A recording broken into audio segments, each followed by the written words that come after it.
crazy how many people in corporate America aren't actually working. Okay, but why are they so happy paying people not to work for a living?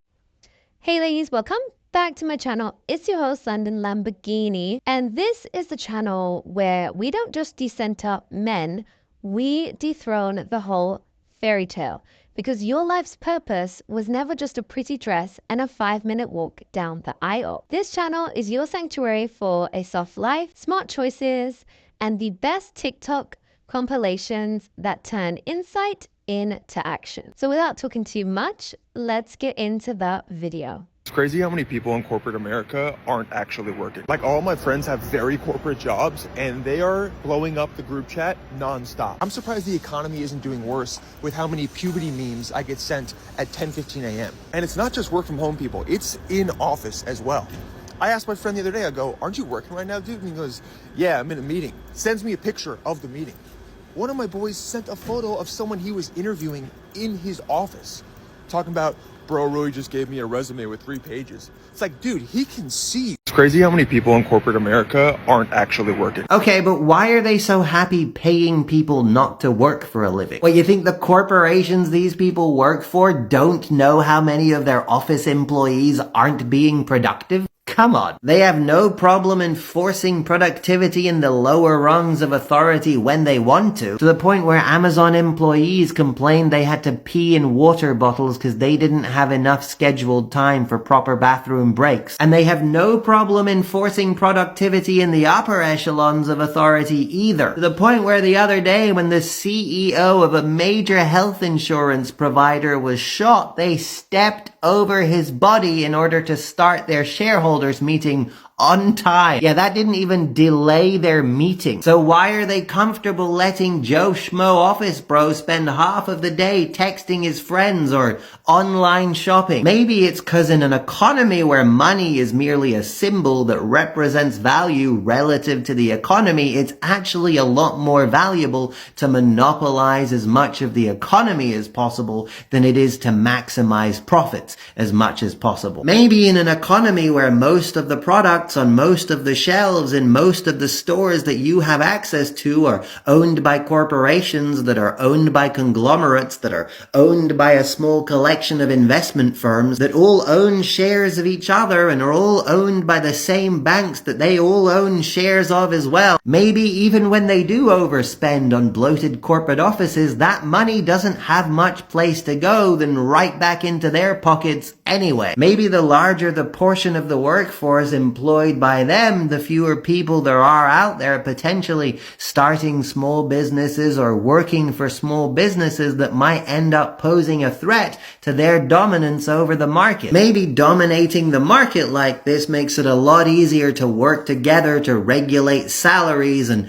regulate pricing, creating a situation where as few people as possible can afford to buy appreciating assets like housing, which would insulate them from inflation, which essentially eliminates the middle class and creates a situation where even well-paid people are kind of living paycheck to paycheck. Maybe this is the new middle class of late-stage capitalism, where you get paid not to work, and you get paid enough to indulge in more luxuries than your hard-working manual labor counterparts, so you feel like you're part of some successful elite, but not enough to become part of the actual elite or ownership class. Maybe this is how oligarchies are made. So maybe next time you think you're sticking it to the man by slacking off at work, maybe you should consider that that is exactly what they want you to be doing. I cannot believe working a 9 to 5 is real life. The task that I was just asked to do, I don't even want to explain it because I'm embarrassed to say that this is what I do for a living. But I'm going to tell you for a laugh, you know the abbreviated like months, like OCT, I'm having to write out October and make that standard across a lot of fucking verbiage. Like, wow, this is how we're supposed to be successful in life? By working for someone else's success, first of all, and then doing stupid ass tasks that make me feel like a literal piece of shit, because how am I having an impact in the world? No one knows that I'm doing this. I'm sitting behind my computer typing and doing absolutely nothing to help others. Except that's why I'm on TikTok. That is exactly why I'm on TikTok, to complain about this bullshit, to then inspire others to jump on here and take action for themselves. Because with the way the world, with the online space and the internet these days, we can take action to become our own boss. It's like you're already working hard for someone else's success. Why don't you pour all of that time and energy into you, boo? All the steps that I've taken to start at the top of my page, please go grab those. They're literally free. I have 2 freebies with everything laid out right then and there for you. Our goal this year is to get the fuck out of this shit by becoming a business owner of our own. I know that's not a scary, intimidating brick and mortar shop. That's literally me. Like, I have an online business. Like this, me talking on TikTok. This is my online business. It doesn't have to be anything intimidating. This is literally all you need to do is talk to your camera, promote products, and make money. So fun, it's stress-free, and it's a great way to make an impact in the world by helping others out and promoting products that will benefit them in their life. So stop thinking that a 9-to-5 is the only way you can be making money in life, because this shit's getting embarrassing. I feel so worthless. One of my corporate girly friends was saying to me a couple of weeks ago that she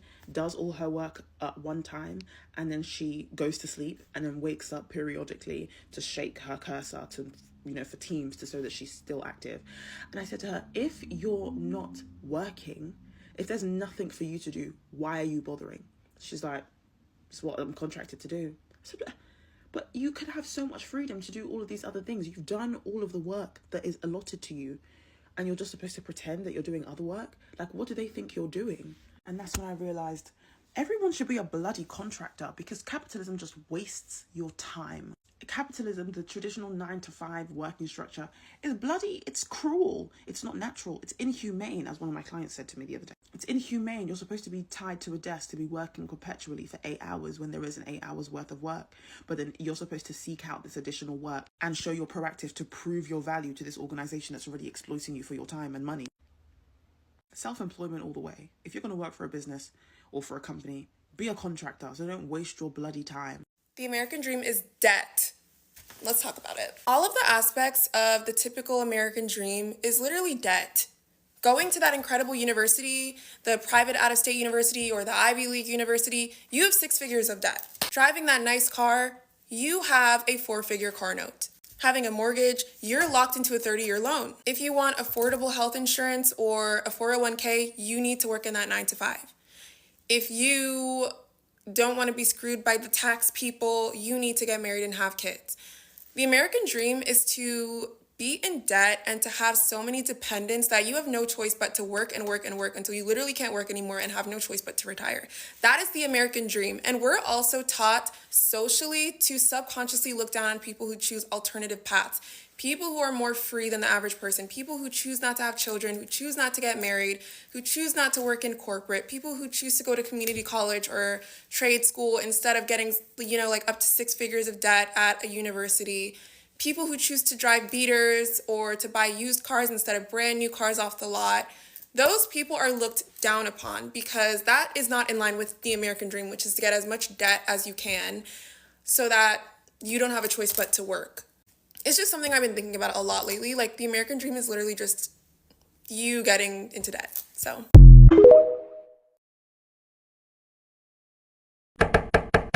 Listen to this. It's gonna blow your mind. This is for anybody working a job that they hate. If you love your job, then scroll ahead. Energy equals money. Energy is and always has been the currency. The system is designed to make sure that you are so exhausted that you never pursue anything creative at all. That is why you work 5 out of 7 days. The reason you don't have any energy to pursue your creative gifts is because you don't have any energy. Make the connection to the fact that these people are mining your energy. You are not lazy because you get up every single day and do a job that you don't like, work with people that you don't like, and do things that you don't like. You are not lazy. That takes a lot of determination and grit. In order to pursue your gifts and your talents and your skill, you are going to have to retract your energy. Turn it down. Stop reacting, stop engaging, and stop doing overtime. Stop overworking. I'm not telling you to be bad at your job. I'm telling you to stop emitting light. Stop emitting energy. It has to come from somewhere, and you're giving too much of it away. Slow down. Stop doing things as fast as you can. It's pointless. That is why you get home and you are exhausted. But it doesn't stop there, because what happens is you'll get on the phone and call somebody and complain, or speak to your partner and complain about your job, and it takes more and more and more and more of your energy away from you. It will trap you in a negative cycle of thought patterns that repeat so much that maybe even into the weekend you don't actually feel rested. So the engagement also has to stop the minute that you finish your job. This is the only way that you're going to be able to do that side hustle, do that side project, work on your creativity, whatever it is that you want to do outside of your job. This is the only way that you're going to get that energy back. If you only knew how valuable your soul and your spirit and your energy is, you would understand just how powerful you are. You would stop giving it away like it meant nothing, like it wasn't a resource, like it wasn't valuable. You will always be more valuable to them than they are to you. Please understand that. Time equals energy, which equals money. They know this. They just think you don't. Billionaires are not real. Not in the way that we think. Not in the way we imagine wealth to be. Because money, true money, flows. It moves, it exchanges, it circulates. But a billionaire is not just a person with money. A billionaire is a system, a machine, a siphon. Think about it. To amass that level of wealth, you are not just earning, you are extracting. You are not just working, you are leveraging. It is not about the hours you put in. It is not about your effort. It is about the system you control. Because no one builds an empire alone. The billionaire is an idea man, a strategist, a figurehead. The real labor, the real energy, the real creation, that comes from the hands of the many, the designers, the engineers, the workers, the dreamers who pour their time, their effort, their very life force into something they will never own. The billionaire is not rich in money. The billionaire is rich in influence and power and the ability to direct the flow of energy, resources, and people. And what is the cost of this illusion? The earth is exhausted. The people are drained. We extract more than we replenish. We take more than we give. And in return, the world suffers. The economy fractures. People are in survival mode, disconnected, angry, desperate. Why? Because the flow has stopped. Because wealth, instead of circulating, is hoarded. And we are told this is just how it is, that some must struggle so others can thrive, that competition is the natural order. But that is a lie. The greatest trick played on humanity was convincing us that scarcity is real, that we must fight over what is abundant, that we must hoard what was meant to be shared. But abundance does not come from hoarding, it comes from giving. It comes from the natural balance of energy exchanged. If wealth does not flow, it does not nourish. If it does not give back, then it is not wealth at all. It is greed. It is control.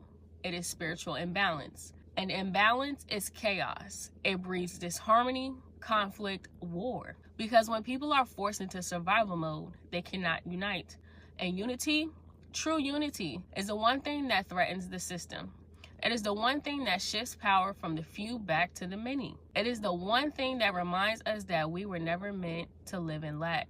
So why are you hoarding? Why are you keeping what was meant to be shared? Everyone can eat. Everyone can thrive. The earth was designed to give, and so were we. Billionaires are not real, but the suffering they cause is. And until we wake up, until we reclaim the flow of energy, the flow of wealth, the balance of giving and receiving, we will remain trapped in an illusion. But illusions can be broken, and the truth is waiting.